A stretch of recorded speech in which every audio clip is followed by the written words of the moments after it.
먼저 박근혜 대통령의 대면 조사 얘기부터 좀 해보도록 하죠. 당초에는 내일로 예정이 돼 있었던 것으로 이렇게 보도가 되는데 이 보도가 나가면서 일정이 지금 불확실하게 돼버렸어요. 그렇습니다. 특검 측 그리고 청와대 또 대리인단 같이 협의를 했는데요.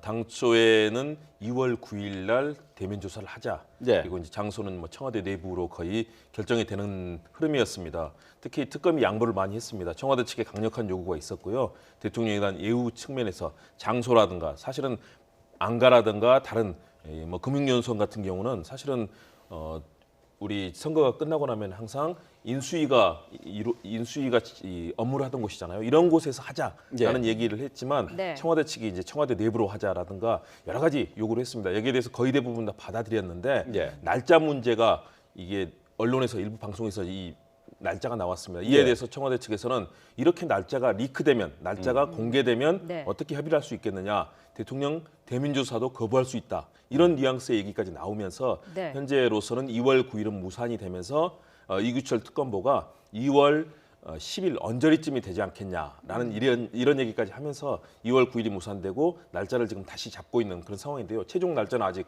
공개가 되지 않고 있습니다. 예. 네. 이렇게 좀 날짜까지 비공개, 비밀로 해야 될 이유가 있을까라는 생각도 드는데요. 이해가 되지 않는 어떤 그런 주장인 거죠. 사실 지금 언론이 특검보 사무실에 거의 다 모든 언론사들 집중해 있지 않습니까? 24시간 대기를 하고 있지 않습니까? 네. 거기서 특검보 한두 사람 정도가 움직인다고 하면 뻔히 지금 시점에서 어디를 간지 알 수 있는 상황이고 네. 당일날 행적 같은 건 감출 수가 없는 건데 왜 청와대가 이렇게까지 고집을 부리는지 그 특검에서는 또 항변을 하고 있는 게 절대 어느 언론사에도 그 사실을 확인해 준 바가 없다라는 거거든요. 네. 아시겠지만 이제 그런 어떤 것들을 취재를 하는 과정에서는 사실 준비 기간이라든가 누가 어떤 사람들이 움직이고 있다는 걸로 언론에서 어느 정도는 추측을 해서 특정을 할 수도 있는 문제지 않습니까? 그런데도 불구하고 이렇게까지 꼬투리를 잡는 거는 현실적으로 대면 조사 자체에 대한 의지가 별로 없는 게 아니냐라는 생각까지 해볼 수 있는 것 같아요. 모든 걸 다 양보하고 장소 양보하고 내용까지도 공개하지 않겠다. 네. 조사가 마쳐진 이후에도 그렇게까지 했는데도 합의를 무산시켰다라고 오히려 잡고 있기 때문에 이게 혹시라도 진짜 수사에 대한 의지 자체가 없는 거를 계속해서 뭐 어떻게 보면 변명을 하고 있는 거고 특검의 정치적 중립성 같은 것들을 문제 삼기 위한 꼬투리 잡는 게 아닌가 하는 생각을 할 수밖에 없게 만드는 거죠. 네. 결국은 뭐 특검에서 대면 조사를 했다고 하더라도 언제 어디서 했느냐 하는 것은 나중에 대면 조사를 하고 난 이후에 보도되는 것을 원칙으로 이렇게 생각하는 게 청와대 측의 생각이겠네요. 그렇습니다. 일단 공개하지 않고 그리고 사실은 대면 조사를 받은 이후에도 즉각 공개되는 것을 청와대는 원치 않는 거죠. 물론 청와대의 그동안의 관행을 봤을 때는 이해되는 측면이 있습니다. 대통령의 경우라든가 여러 가지 측면에서 사실은 굉장히 많은 부분에 대해서 그런 비공개 원칙을 세세히 따지는 그런 그동안의 관행은 있었습니다. 그러나 네. 지금은 정말로 국정농단에 대해서 대통령 탄핵이 머지않을 정도로 지금 긴급한 상황 아니겠습니까? 그리고 국민들의 분노도 커져 있기 때문에 그런 협의를 할 수 있는데 그 부분은 여러 가지 생각할 수 있는 것 같습니다. 첫 번째는 예우 측면도 있지만요. 네. 현재 진행되고 있는 재판이라든가 또는 특검의 수사가 있습니다. 여기에 대해서 대면조사 내용이 나갈 경우 네. 여기에 대해서 아무래도 재판이라든가 이런 부분에 영향을 미칠 수 있다. 대통령 측에 불리할 상황이 있을 수 있다. 그동안에 나왔던 대통령의 뭐 신년 기자간담회라든가 인터넷 방송 인터뷰를 보면 대부분은 발언이 여론에 악영향을 미쳤습니다. 지지 세력 일부를 제외하고는 여론에서 좋은 반응을 못 얻었거든요. 그렇죠. 네. 예. 그러면 대면 조사 결과 역시 대통령이 모든 부분에서 부인할 게 사실은 뻔한데 그런 내용들이 나갔을 때는 결국은 불리해질 수 있다. 이런 네. 측면이 있고요.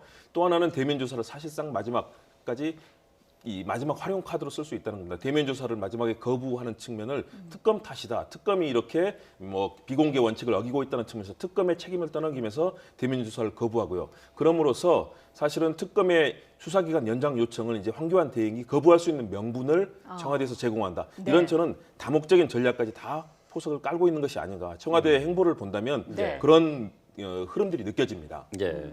말씀하셨습니다만 이번 내일쯤 뭐 하겠다라는 이런 보도와 관련해서 청와대가 발끈하면서 그 대통령의 대면 조사 자체를 거부할 가능성도 있지 않겠느냐 이런 얘기도 나오고 있거든요. 충분히 가능할 것으로 보입니다. 왜냐하면 이제 대면 조사를 하게 되면 결국에는 특검의 조사 결과는 문서상으로도 어쨌든 헌법재판소에 바로 제출이 될 거 아니겠습니까? 네. 그리고 예. 그게 이제 헌법재판소에서 조사의 신빙성이 있다라는 걸로 전제를 두고 그 서류만으로도 헌법재판소에 참고할 수 있다라고 이미 헌법재판소는 결정을 해놓은 상태죠. 그런 결과물들에 대해서. 그러면 지금 박근혜 대통령이 그전에 담화문이 되건 기자회견이 됐건 어떤 뭐 인터넷 언론과의 방송에서건 모든 것들이 기존의 특검의 조사였던 부분과 정반대되는 얘기들만 해왔어요. 아니면 네. 다 일방적으로 부인했다거나 또 헌법재판소에 직접적으로 제출했던 의견서에도 그 기존에 드러나고 있는 객관적인 물리적인 증거들과는 배치되는 말들만을 반복해 하는데 대면 조사를 했다고 해서 달라진 건 사실 기대하기는 어렵지 않습니까? 예. 네. 그렇더라도 특검 입장에서는 확인을 해야 한다는 측면에서 대면 조사가 필요하긴 하지만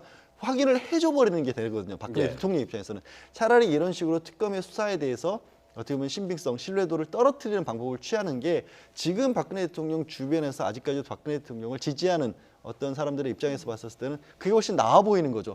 자, 우리는 수사를 적극적으로 응하려고 했었는데 네. 특검이 원래 합의사항을 깨버렸기 때문에 어쩔 수 없이 우리는 수사를 못 받는 거다. 그렇게 해놓은 상태에서 일방적으로 특검 수사를 진행을 시키고 일방적으로 특검이 뭐 피의자로서 적시를 하고 헌법재판소는 탄핵을 강행하려 한다라는 메시지를 주고자 하는 게 아닌가 싶습니다. 예. 네.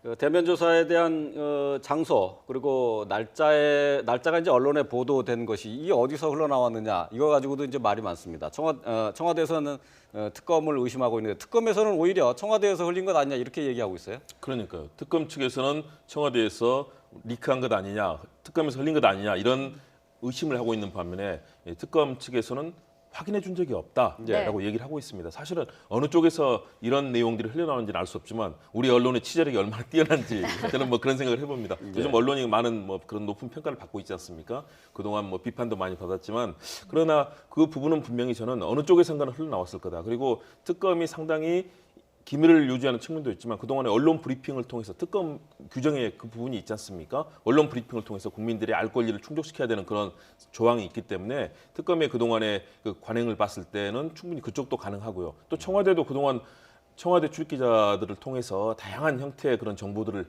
사실 내놓고 있었기 때문에 네. 저는 양쪽 다 가능하지만 최소한도 서로 신의 성실의 원칙은 필요하다. 최소한 합의가 됐고 또 그런 측면에 있어서는 앞으로 특검 조사가 또 얼마나 중요합니까? 대통령의 대면 조사 헌정사상 최초거든요. 그런 측면에서는 국민들이 이해할 수 있고 또 양해할 수 있는 그런 수준에서 서로 간에 합의를 이끌어내는 것이 굉장히 중요하다고 봅니다. 네. 이 정보 유출과 관련해서 청와대가 꼬투리를 계속 잡아서 결국 그 끝끝내 대면 조사를 거부하게 되면 특검으로서 어떤 다른 카드를 꺼낼 만한 것들은 있습니까? 현실적으로 어렵죠. 뭐 강제 수사 같은 것들이 불가능한 상황 아니겠습니까? 청와대는 네. 압수수색마저도 거부하고 있는 상황인데 네. 예를 들어서 대통령이 돼서 무슨 영장을 발부받는다든가 이런 건 생각이 어렵지 않습니까? 네. 근데 청와대의 대응 방안이라고 하는 게 참 일정한 것 같아요. 어떻게 보면 과거부터 정윤회 문건 때도 그랬고 이석수 특별감찰관 때도 그랬고 하다못해 최순실 씨는 본인의 대화 내용을 녹음한 그 이상한 미래재단 사무총장에서도 그렇고 내용이 중요한 게 아니라 그거를 밖으로 유출시킨 게 중요하다는 논리를 계속해서 일관되게 펴오고 있는 것 같아요. 근데 네. 지금 무엇보다 청와대가 왜 이 지경에 이르렀을까요? 투명하게 운영돼야 될 공적 조직이 운영돼야 될 것이 그렇게 운영되지 않고 비밀리에 운영되면서 그 안에서 비밀리에 운영되다 보니까 비리가 싹트던 거 아니겠습니까? 네. 그런 일관된 흐름이 심지어 대통령에 대한 조사 과정에까지도 보인다는 게 정말로 안타까운 거죠. 네.